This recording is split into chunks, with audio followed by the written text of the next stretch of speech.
বিরতির পর স্বাগত। আপনারা দেখছেন আর প্লাস নিউজ। 21-এর মহারণ নিয়ে আপনাদের সঙ্গে রয়েছে আমি স্মৃতি। শীতলকুচিতে কোচবিহারে 5 জনের মৃত্যু, অনেক অভিযোগ, পাল্টা অভিযোগ, দোষারোপ সব কিছু চলল। কিন্তু এর মধ্যেও তৃণমূল সুপ্রিমো মমতা বন্দ্যোপাধ্যায় তিনি তোপ দাগছেন নরেন্দ্র মোদীর দিকে, নরেন্দ্র মোদী তিনি তোপ দাগছেন মুখ্যমন্ত্রীর দিকে, যে তিনি কুর্সি দখলের লড়াইয়ে সব কিছু ভুলে মানুষের জীবন নিয়ে খেলা করছেন। কিন্তু এরই মধ্যে সন্ধে 6টা পর্যন্ত যে সমস্ত মানুষরা ভোট দিলেন, যে সমস্ত মানুষরা তাদের মত প্রকাশ করলেন ইভিএম এর মাধ্যমে, সেই আমরা পরিসংখ্যান দেখে নেব এই মুহূর্তে। আপনারা দেখছেন সন্ধে 6টা পর্যন্ত 76.16% ভোট পড়েছে গড়ে। সন্ধে 6টার পরিসংখ্যান আপনারা দেখছেন, যেখানে কমিশন জানাচ্ছে শীতলকুচির ঘটনায় তারা রিপোর্ট তলব করেছে, ভিডিও চেয়ে পাঠিয়েছে, কি কারণে গুলি চলেছে এই সমস্ত কিছু। সেখানেই কিন্তু গোটা রাজ্যের যে 5 জেলায় 44 কেন্দ্রে ভোট, সেখানে গড় যে রিপোর্ট এখনো পর্যন্ত পাওয়া যাচ্ছে সন্ধে 6টা পর্যন্ত, সেখানে 76.16% ভোট পড়েছে। আমরা যদি একেবারে জেলা ওয়াইজ দেখতে যাই, সেখানে দেখা যাচ্ছে কোচবিহারের সন্ধে 6টা পর্যন্ত ভোট পড়েছে প্রায় 80% কাছাকাছি, 79.53% ভোট পড়েছে কোচবিহার। এই কোচবিহারের শীতলকুচিতেই ভোট দিতে গিয়ে 5 জনের মৃত্যু, যা নিয়ে তর্ক বিতর্ক, অভিযোগ, পাল্টা অভিযোগ, নরেন্দ্র মোদীর বিরুদ্ধে অভিযোগ, মমতার বিরুদ্ধে অভিযোগ নরেন্দ্র মোদীর। এই সবের মধ্যেও কিন্তু 80% ভোট পড়েছে কোচবিহারে। আপনারা দেখছেন সেই পরিসংখ্যান, যা সন্ধে 6টা পর্যন্ত জানা যাচ্ছে কমিশন সূত্রে। 79.53% যে জেলা সব থেকে বেশি উত্তপ্ত হয়েছিল কোচবিহারে। এরপরেই আমরা পাশের জেলা আলিপুরদুয়ারে চলে আসবো। 73.81% ভোট পড়েছে সন্ধে 6টা পর্যন্ত আলিপুরদুয়ারে। 5টি কেন্দ্রে ভোট হচ্ছে, যার 4টি রয়েছে তৃণমূল কংগ্রেসের দখলে। শুধুমাত্র মাদারিহাট মনোজ টিগ্গা 2016 সালে তিনি জয়লাভ করেছিলেন বিজেপির টিকিটে, এবং ইতিমধ্যেই যা জানা যাচ্ছে এখানেও কিন্তু হাড্ডাহাড্ডি একটা লড়াই হয়েছে। আলিপুরদুয়ারের সন্ধে 6টা পর্যন্ত পরিসংখ্যান আপনারা শতকরা দেখলেন। নির্বাচন কমিশন সূত্রে খবর যে প্রায় এখনো পর্যন্ত 76% ভোট পড়েছে বলেই জানা যাচ্ছে। 75.29% ভোট পড়েছে দক্ষিণ 24 পরগনা, যে জেলায় আপনারা দেখলেন হাড্ডাহাড্ডি লড়াই হেভিওয়েট প্রার্থীদের, তারকা প্রার্থীদের। সেই দক্ষিণ 24 পরগনাতেও কিন্তু কোচবিহারের থেকে কম ভোট পড়েছে। যে কোচবিহার সব থেকে বেশি উত্তপ্ত, সব থেকে বেশি ভোট এখনো পর্যন্ত সেই কোচবিহারেই, 75.29% ভোট জেলা দক্ষিণ 24 পরগনায়। হাওড়াতে আপনারা জানেন 9টি কেন্দ্রে ভোট হচ্ছে, যে 9টি রয়েছে তৃণমূল কংগ্রেসের দখলে। 2019 সালের লোকসভা নির্বাচনে বিধানসভা ভিত্তিক ফলাফলেও কিন্তু 9টি কেন্দ্রতেই এগিয়ে রয়েছে তৃণমূল কংগ্রেস। সেই হাওড়া জেলায় আজকে 9টি কেন্দ্রে 75.35% সন্ধ্যে 6টা পর্যন্ত ভোটের শতকরা। এরপরেই আমরা চলে আসবো হুগলিতে 10টি কেন্দ্রে ভোট হচ্ছে, যে 10টি কেন্দ্রের 8টি রয়েছে 2016 সালের পরিসংখ্যান অনুযায়ী তৃণমূল কংগ্রেসের দখলে। শুধুমাত্র পান্ডুয়া রয়েছে বামেদের দখলে, এবং এরই পাশাপাশি চাঁপদানি রয়েছে আব্দুল মান্নান, যা জয়লাভ করেছিলেন 2016 সালে, সেই কংগ্রেসের দখলে। অর্থাৎ হুগলি জেলায় আজ যে 10টি কেন্দ্রে ভোট, তার 8টি তৃণমূল কংগ্রেসের দখলে, 2টির একটি কংগ্রেস, একটি বামেদের দখলে। সন্ধ্যে 6টা পর্যন্ত সেই হুগলি জেলায় আপনারা দেখছেন 75.99%, অর্থাৎ 76 এর কাছাকাছি সেখানে ভোট পড়েছে সন্ধ্যে 6টা পর্যন্ত।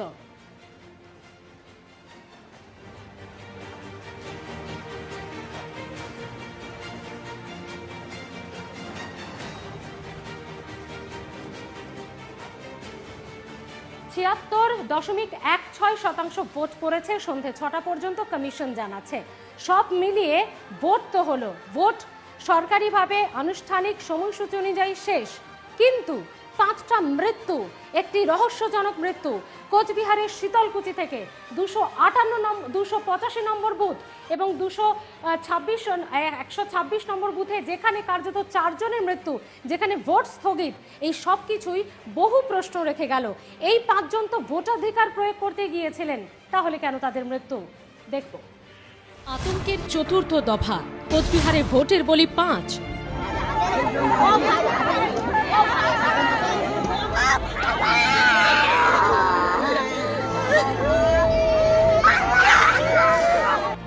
চতুর্থ দফার ভোট প্রাণ কাড়ল 5 জনের। সকাল শুরু হয়েছিল প্রাণহানি দিয়ে, বেলা বাড়ার সঙ্গে সঙ্গে বাড়ে অশান্তি। শনিবার সকালে ভোট গ্রহণ শুরুর পরই তৃণমূল বিজেপি সংঘর্ষে দফায় দফায় উত্তপ্ত হয়ে ওঠে কোচবিহারের শীতলকুচি। পাঠানটুলি শালবাড়ির 285 নম্বর বুথে ভোট দিতে গিয়ে 18 বছরের আনন্দ বর্মনের মৃত্যু হয়। আনন্দ বিজেপি সমর্থক ছিলেন বলে পরিবার সূত্রে দাবি। আহত গুলি লেগেছে 2 জন, আর একজন কার মাথায় বাড়ি লাগছে আর আমার মাথায় ফেটে গেছে। তারা এখন কেমন রয়েছে? না, একজন তো মারাই গেছে। একজন মারা গেছে, তার নামটা ও আনন্দ বর্মন। আনন্দ বর্মন। পাঠানটুলির পর উত্তেজনা ছড়ায় জোরপট্টিতে। কেন্দ্রীয় বাহিনীর গুলিতে মৃত্যু হয় 4 জনের, আহত হন আরও একজন। নিহতরা সকলেই তাদের সমর্থক বলে দাবি তৃণমূলের। মৃতদের পরিবারের দাবি, ভোট দেওয়ার জন্য লাইনে দাঁড়িয়ে থাকার সময় গুলি চালায় কেন্দ্রীয় বাহিনী। বিজেপিকে ভোট দিতে না চাওয়ায় গুলি চালানো হয়েছে বলে অভিযোগ।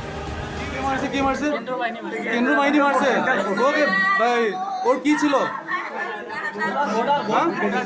ভোট দিতে গেছিল, ভোট দেওয়ার সময় মারছে, ভোট দেওয়ার জন্য মারছে। হ্যাঁ, কেন মারছে?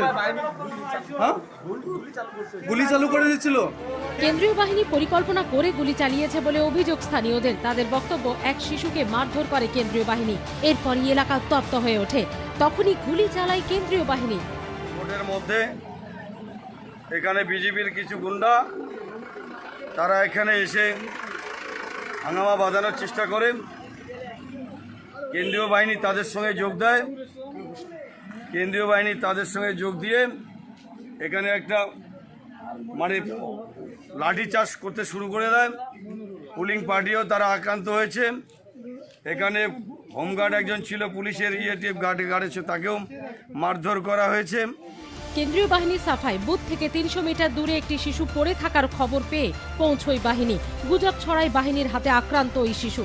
এরপরই প্রায় 300 থেকে 400 গ্রামবাসী ঘিরে ধরে কেন্দ্রীয় বাহিনীকে। রাইফেল কাড়ার চেষ্টা করে, পুলিশকে মারধর করা হয়। আত্মরক্ষার্থে গুলি চালায় বাহিনী।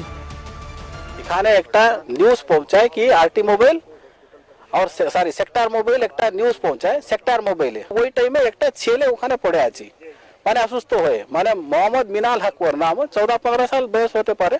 ওকে কি করলো এরা, সেক্টর অফিসাররা কি করলো, ওকে তুলে নিয়ে হসপিটাল চলে গেল মাথা ভাঙা ভর্তি করতে। ও এখন ভালো আছে। ওর মধ্যে কি হলো, এখানে একটা রুমার শুরু হলো। এখানে আমাদের একটা ছেলেকে সেন্ট্রাল ফোর্স মেরে দিয়েছে গুলি করে।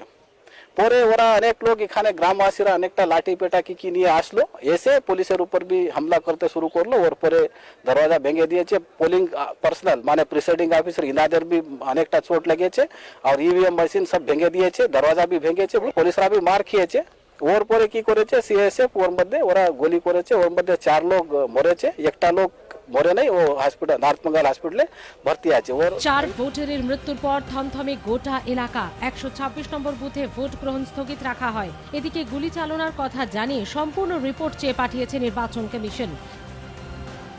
ক্যামেরায় জয়ন্ত চক্রবর্তীর সঙ্গে সুচারু মিত্র ও শরদিন্দু ধরের রিপোর্ট, কোচবিহার।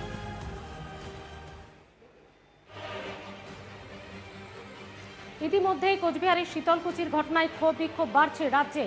দমদমের নাগের বাজারে স্বরাষ্ট্রমন্ত্রী অমিত শাহের কুশো পুতুল দাহ করা হয়েছে বলে জানা যাচ্ছে। তৃণমূল কংগ্রেস কর্মীরা ইতিমধ্যে ক্ষোভ বিক্ষোভ দেখাতে শুরু করেছেন। তারা বলছেন যে কেন্দ্রীয় বাহিনীর জওয়ানরা গুলি চালিয়েছেন এবং কেন্দ্রীয় বাহিনীর জওয়ানদের গুলিতে যে মৃত্যু হয়েছে তার জবাব দিতে হবে অমিত শাহকে, দেশের স্বরাষ্ট্রমন্ত্রীকে এর জবাব দিতে হবে। কেন নিরীহ 5টা ভোটারের প্রাণ গেল গুলিতে, এর প্রতিবাদে এই ক্ষোভ বিক্ষোভ। আরো বিস্তারিত জানাবে টেলিফোনে রয়েছে আমাদের প্রতিনিধি বিশ্বজিৎ পাল। বিশ্বজিৎ, নাগের বাজারে ক্ষোভ বিক্ষোভ, অমিত শাহের কুশো পুতুল দাহ, বিস্তারিত জানবো এই ছবিটা কেন? দেখো স্মৃতি, আমরা দেখেছি যে কিছুক্ষণ আগে রাজ্যের মুখ্যমন্ত্রী তিনি সাংবাদিক সম্মেলন করেছেন। সাংবাদিক সম্মেলন করে যেটা জানিয়েছেন যে অমিত শাহর নির্দেশেই এই গুলি চালানো এবং কেন্দ্রীয় বাহিনী যে গুলি চালিয়েছে এবং তাতে যে 5 জন যুবক মারা গিয়েছে এবং তারপরেই কিন্তু বিভিন্ন মহলে কিন্তু এই নিয়ে সমালোচনা শুরু হয়েছে। তারপরেই মুখ্যমন্ত্রী সাংবাদিক সম্মেলন, এবং সাংবাদিক সম্মেলন করার পরেই কিন্তু আমরা দেখতে পেলাম যে নাগের বাজার মোড়ে তৃণমূল কর্মীরা তারা জড়ো হয়েছে এবং সেখানে অমিত শাহর একটি কুশো পুতুল হয় এবং এই ঘটনার জবাব চায় তারা। অর্থাৎ অমিত শাহর বিরুদ্ধে কিন্তু তারা মামলাও করার হুমকি দেয় এবং এই অমিত শাহর প্ররোচনায় কিন্তু এই ঘটনা ঘটেছে বলে এমনটাও মনে করছেন তারা। এবং পাশাপাশি নাগের বাজার দীর্ঘক্ষণ ধরে প্রায় অবরুদ্ধ হয়ে পড়ে। কুশো পুতুল দাহ করা হয় অমিত শাহ, এই ঘটনার তীব্র নিন্দা জানিয়েছেন তারা। রাজু সেন শর্মার উদ্যোগে কিন্তু এই কুশপুতুল দেওয়া হয় নাগরবাজার মোড়ে এবং বেশ কিছুক্ষণ ধরেই সেই কুশপুতুল দেওয়া হয় এবং স্লোগান দিতে থাকে এমনই স্লোগান যে অমিত শাহ শাস্তির দাবি করেন তারা, অর্থাৎ অমিত শাহর নির্দেশেই এই ঘটনা ঘটেছে তারা এক প্রকার পরিষ্কার বলছেন এবং সেই স্লোগানের সাথে সাথে অমিত শাহ শাস্তির দাবিও তারা জানাচ্ছেন। ধন্যবাদ বিশ্বজিৎ। যে ছবিটা আপনারা দেখলেন সেখানে তৃণমূল কংগ্রেস কর্মী সমর্থকেরা তারা প্রতিবাদ জানাচ্ছেন, তারা জানাচ্ছেন স্বরাষ্ট্রমন্ত্রীকে এর জবাব দিতে হবে কেন 5 জন নিরীহ ভোটার তাদের মৃত্যু হলো আজকের এই ভোটের দিনে। আজকে চতুর্থ দফা নির্বাচনে ওরা যা করলো এটা ভারতবর্ষের ইতিহাসের কলঙ্ক। আমরা কোনোদিন এই রকম নির্বাচন দেখিনি। আজকে চতুর্থ দফার নির্বাচনে ইতিমধ্যেই শীতলকুচি বিধানসভা কেন্দ্রেই 5 জন তৃণমূল কংগ্রেসের অসহায় কর্মী যারা মমতা বন্দ্যোপাধ্যায় ঝান্ডা বয়ে নিয়ে বেড়ায়, তৃণমূল কংগ্রেসের ঝান্ডা বয়ে নিয়ে বেড়ায়, তারা আজকে সেই সিআইএসএফের জওয়ানের গুলিতে হত্যা হলো, তো মারা গেল। আমরা এই ঘটনার তীব্র নিন্দা করছি। 27 মার্চ থেকে 10 এপ্রিল এক দফা থেকে শুরু করে এক এক করে চতুর্থ দফা ভোট শেষ হলো, কিন্তু কেন্দ্রীয় বাহিনীর জওয়ানদের বিরুদ্ধে প্রতিবাদ, ক্ষোভ বিক্ষোভ তৃণমূল কংগ্রেস জানিয়ে গেল। আজও চতুর্থ দফাতেও 5 জনের মৃত্যুকে ঘিরে সেই ক্ষোভ বিক্ষোভ, সেই প্রতিবাদ কিন্তু আরো জোরালো রূপ আকার ধারণ করলো। দিনভর কি ছিল ছবিটা দেখবো।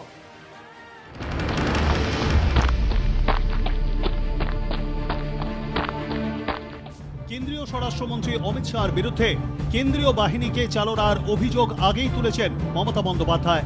প্রায় প্রতিটি সভায় কেন্দ্রীয় বাহিনীর বিরুদ্ধে বারবার ভোটারদের প্রভাবিত করার অভিযোগ তুলেছেন তৃণমূল সুপ্রিমো।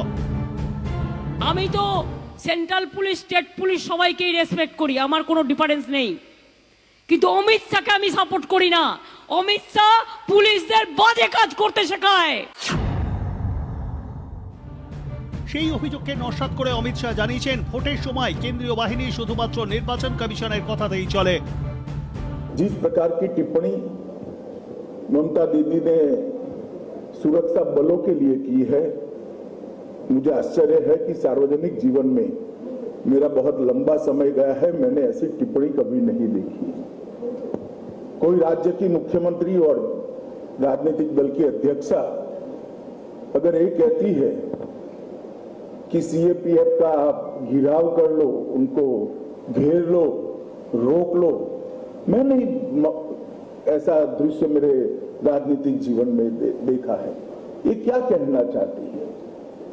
लोगों को अराजकता की ओर ले जा रही है, चुनाव को शांतिपूर्ण ढंग से समाप्त नहीं होने देना उनका उद्देश्य है, या फिर हर बार की तरह रेगिंग से चुनाव जीतने का उद्देश्य है? मैं इनकी बात को नहीं समझ सकता। और वो बार बार आरोप लगा रही है कि गृह मंत्रालय के इशारे पर सीएपीएफ चुनाव को डिस्टर्ब कर रहा है। दीदी को मैं एक कॉमन सेंस की बात बताना चाहता हूं कि सीएपीएफ जब चुनाव के काम में लगते हैं तब गृह मंत्रालय का कंट्रोल नहीं होता है, पैरामिलिट्री फोर्सेस पर कंट्रोल चुनाव आयोग का होता है। মমতা বন্দ্যোপাধ্যায় ও অমিত শাহর বাদানুবাদের মধ্যে চতুর্থ দফার ভোটে কেন্দ্রীয় বাহিনীর বিরুদ্ধে নানান অভিযোগ উঠল দিনভর। কোচবিহারের শীতলকুচিতে বাহিনীর বিরুদ্ধে গুলি চালানোর অভিযোগ ওঠে, গুলিতে প্রাণ হারান 4 জন। হাওড়ার পাঁচলায় ভোটারদের বাড়িতে ঢুকে মারধরের অভিযোগ ওঠে কেন্দ্রীয় বাহিনীর বিরুদ্ধে। বিজেপির প্রতীকে ভোটদানের জন্য প্রভাবিত করার অভিযোগ ওঠে। বিজেপিকে ভোট না দিলে মারধর চলবে বলে হুঁশিয়ারি দেওয়া হয় বলে অভিযোগ বাসিন্দাদের। এখানে খাওয়া দাওয়া করছিলাম, খাওয়া দাওয়ার পরে কেন্দ্র বাহিনী র্যাব এসে আমাদের বেধড়কভাবে এর হাতে মেরেছে, আমার মাথা ফাটিয়েছে। বিজেপিকে ভোট দিতে হবে, কেন্দ্র বাহিনী বলছে বিজেপিকে ভোট দেবে বলে আমাদের বাড়ির সামনে আমাদের এইগুলো সব মেরেছে। দেখুন, মহেশতলার দৌলতপুরে 226 নম্বর বুথে ভোটারদের প্রভাবিত করার অভিযোগ ওঠে ভোটকর্মী ও বাহিনীর বিরুদ্ধে। অভিযোগ, বয়স্ক মানুষজনকে 1 নম্বর বোতাম টিপে ভোটদানের কথা বলেন কয়েকজন জওয়ান। এইভাবে অজান্তে অনেকের ভোট চলে যায় বিজেপির ঝুলিতে। খবর পেয়ে ঘটনাস্থলে গেলে সাংবাদিকদের ছবি তুলতে বাধা দেওয়া হয় বলে অভিযোগ ওঠে কেন্দ্রীয় বাহিনীর বিরুদ্ধে। ইলেকশন কমিশনের লোক বলেছে, ইলেকশন কমিশনের লোক বলেছে 1 নম্বরে টিপুন, 1 নম্বরে টিপুন এরকম করে বলেছে। সব মিলিয়ে চতুর্থ দফার ভোটে কেন্দ্রীয় বাহিনীকে নিয়ে পারদ আরো চড়ল। বঙ্গে আরো 4 দফা ভোট বাকি। এই 4 দফায় শান্তি থাকবে নাকি অশান্তি আরো বাড়বে, এই প্রশ্নই এখন ঘুরপাক খাচ্ছে মানুষের মনে। তবে শান্তি বজায় রাখার দায় শুধু কমিশনের নয়, দায় নিতে হবে রাজনৈতিক দলগুলিকেও।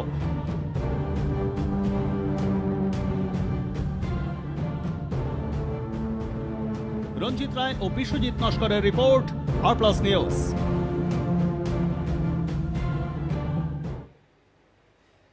চতুর্থ দফার ভোট শেষ হলো রাজ্যে। 5 জেলায় 44টি কেন্দ্রে ভোট শেষ হলো।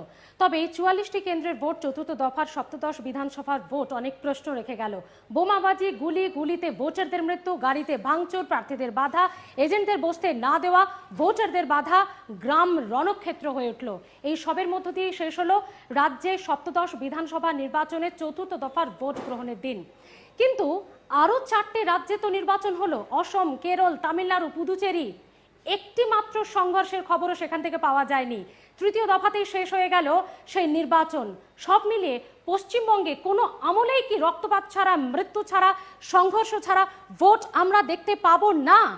এ কোন পশ্চিমবঙ্গ? কেন এর পরিবর্তন হচ্ছে না? যে 4টি রাজ্যে 3 দফায় 1 দফায় ভোট শেষ হলো, সেই রাজ্যগুলো থেকে কি শিক্ষা নিলাম আমরা? এই প্রশ্ন আম ভোটারদের তরফ থেকে রেখে গিয়ে শেষ করলাম। আমি স্মৃতি ছিলাম এতক্ষণ আপনাদের সঙ্গে। আপাতত এ পর্যন্তই। ভোটের সব খবরে চুলচেরা বিশ্লেষণ থাকছে আপনাদের জন্য। সব খবর সবার আগে আর+এ দেখুন আপনারা। আপাতত এই পর্যন্তই। দেখতে থাকুন আর+ নিউজ, সবার আগে সবার পাশে।